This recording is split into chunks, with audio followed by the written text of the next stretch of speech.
জনাব জোনায়েদ সাকি, প্রধান সমন্বয়কারী, কেন্দ্রীয় কমিটি গণসংহতি আন্দোলন। তারপরে মঞ্চে আসবেন জনাব আব্দুল হালিম, সহকারী সাধারণ সম্পাদক, জামায়াত ইসলামী বাংলাদেশ।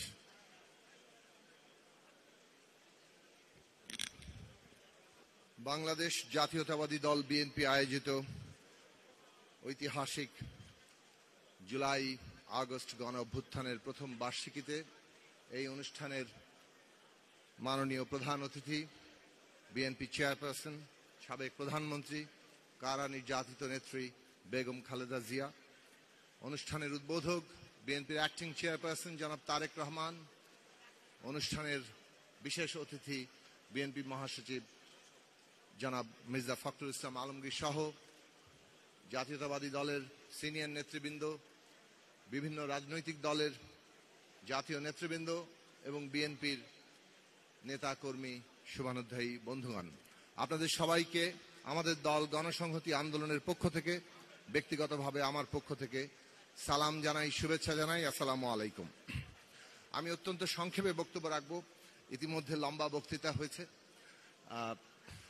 প্রথমেই জুলাই আগস্ট গণ অভ্যুত্থানের যারা শাহাদাত বরণ করেছেন তাদের প্রতি এবং বিশেষভাবে গত 15 বছরে এই ফ্যাসিবাদ বিরোধী লড়াইয়ে গুম, খুন, রাজনৈতিক হত্যার যারা শিকার হয়েছেন তাদের সকলের প্রতি এবং সকল লড়াকু যোদ্ধা যারা এখনো নিজেদের শরীরে তাদের সমস্ত অত্যাচারের দাগ বহন করে চলেছেন তাদের প্রতি শ্রদ্ধা, ভালোবাসা এবং আমাদের সহমর্মিতা আমরা জ্ঞাপন করি। আজকের বাস্তবতা, বিশ্ব পরিস্থিতি এবং জুলাই আগস্ট অভ্যুত্থান আমাদের সামনে কতগুলো চ্যালেঞ্জ সামনে রাখছে, কতগুলো কর্তব্য হাজির করছে। প্রথমত, একটা জটিল বিশ্ব বাস্তবতায় আমরা আছি এবং এই দক্ষিণ এশিয়ায় ভূ রাজনীতি যে নানান জটিল মাত্রা এবং সম্পর্কের মধ্যে ঢুকেছে, তাতে বাংলাদেশের সামনে যারা নেতৃত্ব দেবেন তাদের এই চ্যালেঞ্জ গ্রহণ করতে হবে। কিভাবে আমরা আমাদের জাতীয় সার্বভৌমত্ব, আমাদের জাতীয় স্বার্থ রক্ষা করব। এবং জুলাই আগস্টের অভ্যুত্থান আমাদের সামনে এই কর্তব্য হাজির করেছে যে আমরা এই চ্যালেঞ্জ মোকাবেলা করতে পারবো কিনা।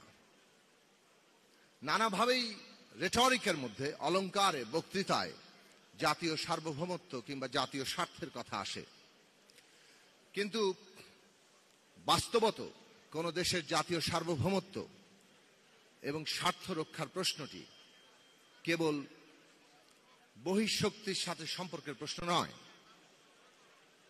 এটা অভ্যন্তরীণভাবে একটা জনগোষ্ঠী কিভাবে রাজনৈতিকভাবে সংগঠিত থাকছে তার উপরে অনেকখানি নির্ভরশীল। বলা চলে সেটাই প্রধান। একটা জনগোষ্ঠী যদি তার নিজের মধ্যকার বিরোধ মীমাংসা করতে না পারে, নিজেরা দ্বন্দ্বে লিপ্ত থাকে, তাহলে সে বহিঃশক্তির কাছে পদানত হতে বাধ্য, তার কাছে আশ্রয় নিতে বাধ্য। শেখ হাসিনার শাসন এটা আমাদের কাছে একেবারেই নিকটতম জলজ্যান্ত উদাহরণ। গদি রক্ষার জন্য তারা বহিঃশক্তির কাছে মাথা নত করেছে, এমনকি দেশ বিকৃতিও প্রস্তুত ছিল এবং সেটাই তারা সবসময় করে এসছে। কাজেই আজকে যদি আমরা মনে করি সার্বভৌমত্ব রক্ষার চ্যালেঞ্জ আমাদের আছে, তাহলে অভ্যন্তরীণভাবে জাতীয় ঐক্য রক্ষা করা, জনগণকে ঐক্যবদ্ধ রাখা, সেই জায়গা খুব জরুরি।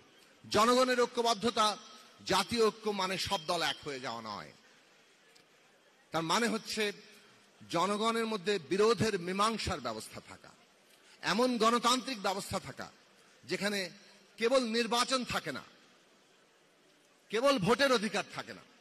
ভোটের অধিকার তো আমাদের এখানে স্বীকৃত ছিল, কিন্তু সেই ভোটের অধিকার নিশ্চিত হয়। ভোটের অধিকার নিশ্চিত করতে গেলে এমন একটা গণতান্ত্রিক ব্যবস্থা লাগে যেখানে ক্ষমতার ভারসাম্য আছে, জবাবদিহি আছে। জুলাই আগস্ট এই অভ্যুত্থানের প্রেক্ষাপটে যে রাজনৈতিক সংগ্রাম, বাংলাদেশের ইতিহাসে স্বাধীনতা সংগ্রামের যে রাজনৈতিক তাৎপর্য এবং গভীরতা ছিল, জুলাই আগস্টের অভ্যুত্থানের মধ্যে তার দ্বিতীয় ধাপে সবচেয়ে বেশি গভীরতা তৈরি হয়েছিল। কেননা সময়ের প্রয়োজনে এই রাষ্ট্র যে এই জনগোষ্ঠীকে আর ঐক্যবদ্ধ রাখতে সক্ষম নয়, এই দেশকে আর এগিয়ে নিয়ে যেতে সক্ষম নয়, সেটা প্রমাণিত হয়ে যাওয়ার পরে এই রাষ্ট্র ব্যবস্থা বদলের প্রশ্নটি রাজনৈতিক সংগ্রাম থেকে প্রথম উচ্চারিত হয়েছে।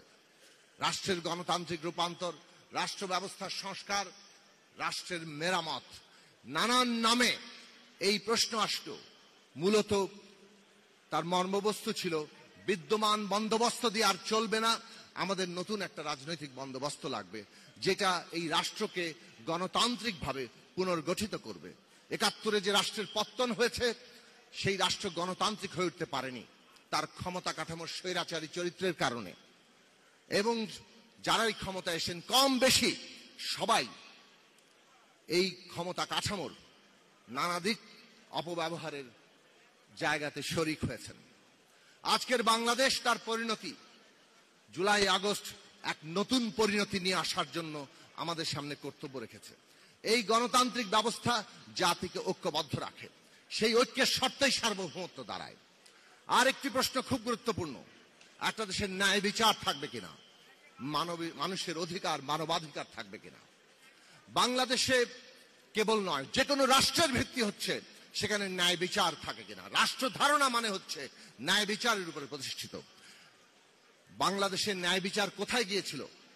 কিভাবে গুলি করে একটা দল ক্ষমতায় থাকার জন্য মানুষকে হত্যা করে, শিশুদেরকে হত্যা করে, গুম করে, সেইটার ভয়াবহ চেহারা আমরা দেখেছি। আজকে পর্যন্ত সেই গুম হওয়া পরিবাররা হাহাকার করছেন। কিভাবে মানবাধিকার লঙ্ঘিত হয়, এমনকি একজন সাবেক প্রধানমন্ত্রী তিনি চিকিৎসার জন্য বিদেশে যাবেন, সেইটা যে একটা মানবাধিকারের ন্যূনতম অংশ, এইটা পর্যন্ত স্বীকার করা হয় না। এইটা কোন লেভেলে বিভক্ত হয়েছিল সেই জায়গা আমরা সবাই দেখেছি।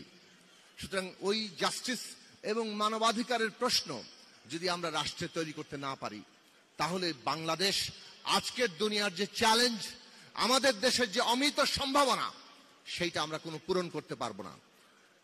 আরেকটা পথ কিন্তু থাকে, যখন কোনো সম্ভাবনা কেউ ধারণ করতে পারে না, তখন সে মুখ থুবড়ে পড়ে। বাংলাদেশ এখন সেই ক্রস রোডে দাঁড়িয়ে। দেশের অন্যতম প্রধান রাজনৈতিক দল, বৃহত্তম দল হিসেবে বিএনপিও এই চ্যালেঞ্জের মুখোমুখি। এই কর্তব্যের আহ্বান, কর্তব্যের ডাক তাদের সামনেও। আগামী দিনগুলোতে কিভাবে তারা বাংলাদেশের জনগণের নবতর প্রত্যাশা, যে রাজনৈতিক সংগ্রামের মধ্যে দিয়ে প্রত্যাশা তৈরি হয়েছিল, অভ্যুত্থান, আত্মত্যাগ, রক্ত দেওয়া, সমস্ত কিছু মানুষের প্রত্যাশা তার সীমাকে আরো অনেক দূর ছাড়িয়েছে।